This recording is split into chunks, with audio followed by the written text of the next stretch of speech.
I think people look at various kinds of celebrity and think, how great would it be to have that kind of a position? They see the fame, they see the money, they see the influence and the power, and they think, wow, that would be really great to occupy that kind of a position. But what they don't really stop to think about is that that is ultimately a form of slavery. Attention, attention. Stay tuned for an incoming transmission.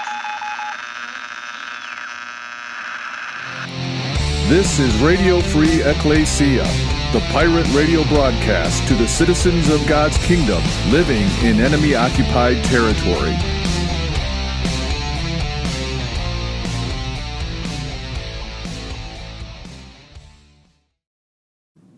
So I've been thinking about this idea of celebrity, of fame and influence and power, and the various kinds of occupations that people have in which they achieve this level of celebrity, of fame and power. And I've been thinking about what it really means in terms of how you get there and how you maintain your status in that place. For example, politicians. In order for a person to succeed as a politician, that person needs to have a base. They need to have a group of people who support them, which means you have to win their favor. You have to please them in some way. Tell them the things that they want to hear. If you want to be an entertainer and you want to succeed, you have to have a base. You have to have a fan base. You have to have a group of people, again, who want to listen to your music or go to your movies or whatever form of celebrity you have. And once again, you have to maintain the loyalty of that base in order to have ongoing success. And so there are different vocations, different occupations that people have that require them to have a base.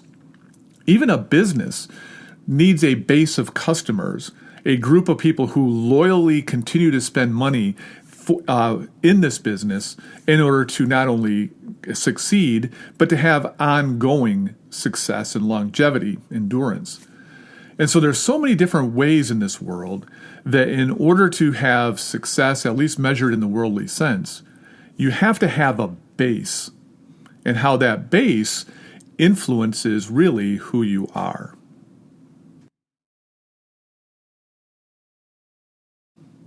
So what happens when your success and your ongoing, continuing success is dependent on and determined by your base? Well, one of your primary motivations is going to be to make sure that you maintain the goodwill of your base. As a politician, you have a voting base. You want them to keep voting you into office and supporting you. And in order to rise through the ranks, you've got to add to that base and make it bigger.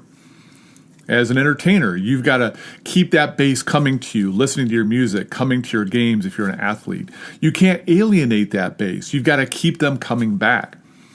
Your job and your income are dependent upon that.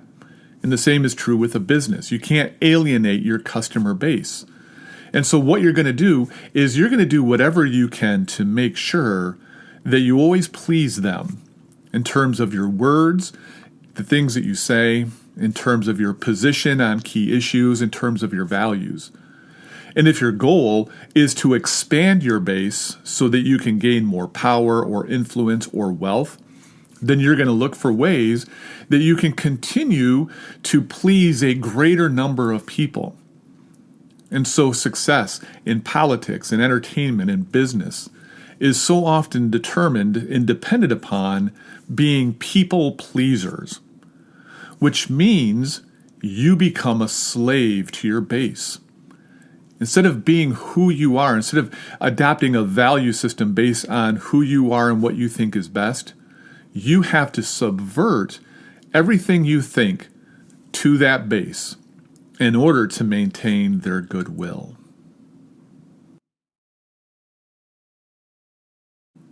So what happens to Christians when they enter into these realms, politics or entertainment, sometimes even business. Well, they face that very pressure. They know that they want to succeed. They want to make money, or they want to maybe gain influence, prestige, or power. And they recognize that they have to play that game. They have to be people pleasers. And so you've probably seen it. I know I've seen it. People who start out with really, really good intentions and with a really, really strong commitment to God face this very, very difficult decision from a human point of view. Again, they want to make money, or they want to make more money. They want to gain greater amounts of celebrity or greater amounts of influence. And they realize that if they really hold fast to seeking first God's kingdom and his righteousness, to really holding fast to the kind of values and commitments that Jesus has called us to, that those things are going to alienate their base. And all too often, people have to make a decision.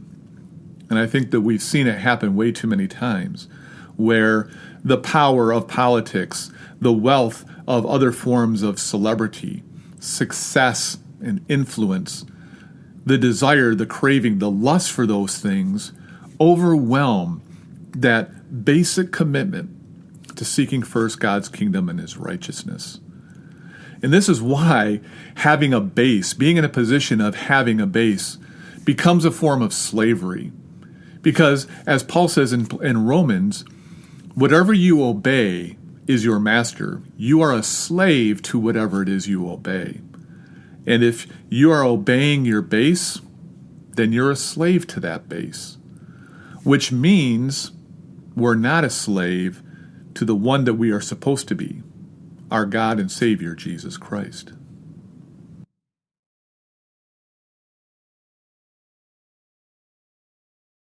It's not just the politicians and the entertainers and the big business people who face this kind of a temptation.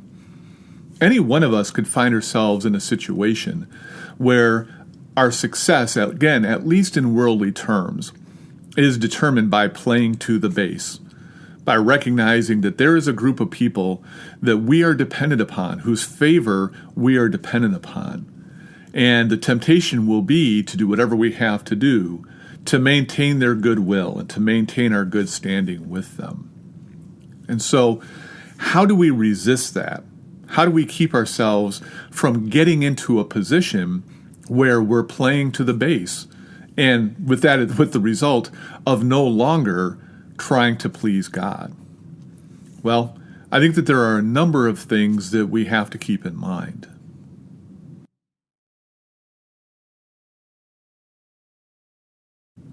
I think the first thing that we have to keep in mind is one that probably has already come to your mind. We have to always make it our priority to please God and only God, which means that we have to renounce this temptation to play to the base. We have to renounce the desire to have the things that come with that. And that's tough. We have to renounce the desire for power and prestige and status, for wealth and for influence and for fame. These things are very, very tempting and very heady things. And especially when people begin to experience them, they want to sustain them. And so, as we see in places like 1 John, we have to say, we are not going to love the world or the things of this world. And so power and prestige, fame and fortune, these are things that we have to say, I don't want them. I am willing to give them up in order to maintain my good standing with God by being faithful to Him.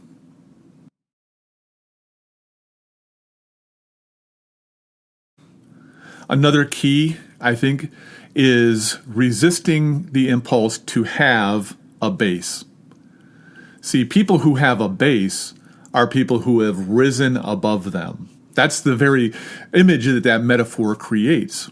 If you have a base, that means you're over other people. Again, in political power, in celebrity and fame and wealth. And so we have to resist that impulse to even have a base.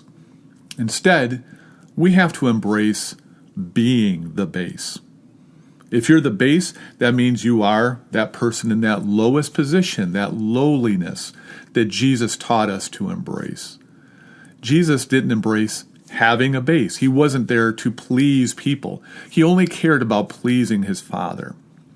Now, Jesus obviously did have followers, but they weren't his base.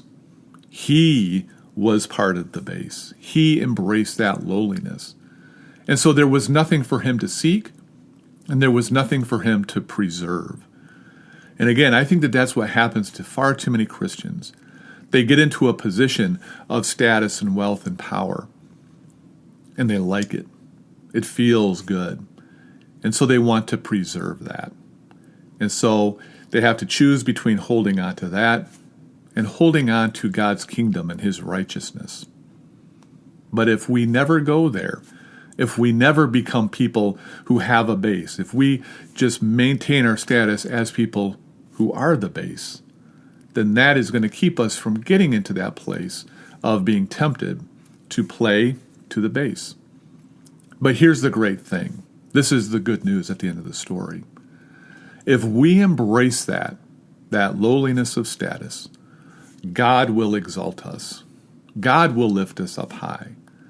We may have to endure it for a time here, but the promise is that God will reward us someday. And just as he did with his son Jesus, he will exalt us. And that's something worth looking forward to and worth sacrificing for.